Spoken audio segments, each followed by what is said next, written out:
అదేం వద్దు రాఘవి గారు, విచారణ తేదీ వాయిదా వేయించండి. కోర్టులో అప్లికేషన్ ఇచ్చేద్దాం.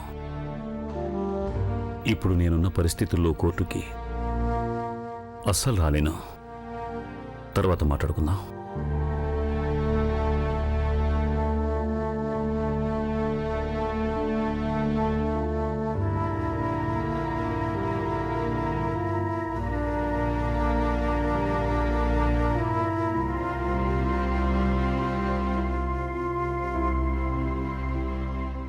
ఏమండి, ఏమైనా తినండి. నిన్నటి నుంచి మీరేం తినలేదు, నిద్ర కూడా సరిగ్గా పోలేదు. వద్దు మాధవి, పదే పదే గంగే జ్ఞాపకం వస్తోంది. ఎక్కడుందో, ఏ పరిస్థితిలో ఉందో. నిరంజన్,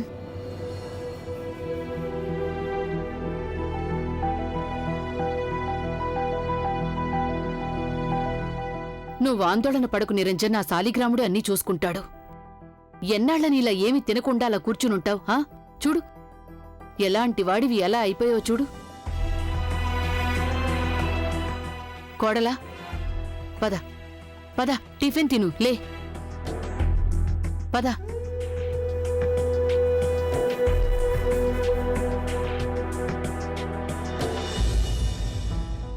అన్నయ్య గారు, అన్నయ్య గారు,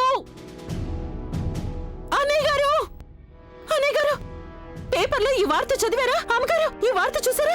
ఏం వార్త? చదవగానే నేను చాలా కంగారు పడిపోయాను. అసలు ఇంత ముదిరిష్ట వార్త నాకంటే ఎందుకు పడిందో? అసలు ఏముంది అందులో? అదేంటంటే మన ఊరి మీద ఒక గూండాల మూట దాడి చేసిందట అమ్మగారు. వాళ్ళు చిన్న చిన్న పిల్లల్ని కిడ్నాప్ చేస్తారట. తర్వాత ఆ పిల్లల లివర్, కళ్ళు, కిడ్నీలు ఆసుపత్రిలో అమ్మేస్తారట. మన ఊర్లో పోయిన వారువే 2 పిల్లల శవాలు దొరికాయట. శరీరంలో సగం భాగాలు ఏమీ లేవట. అన్నయ్య గారు, అన్నయ్య గారు, మన గంగ కూడా ఇలాంటిది ఏమైనా జరగబా? అంత ఘోరంగా మాట్లాడుకో.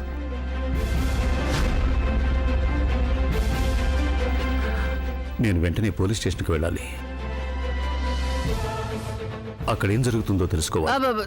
నిరంజన్, ఏమండి, నిరంజన్, కొంచెం ఏదైనా తినేసి వెళ్ళు. వెంటనే పోలీస్ స్టేషన్కి రండి, అర్జెంట్.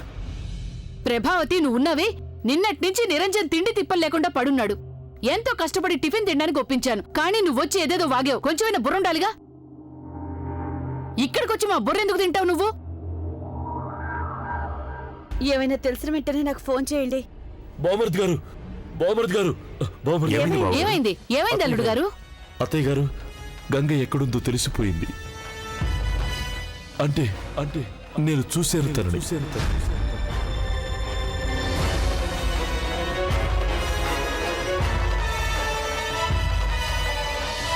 నేను చూశాను తనని బావమరిది గారు.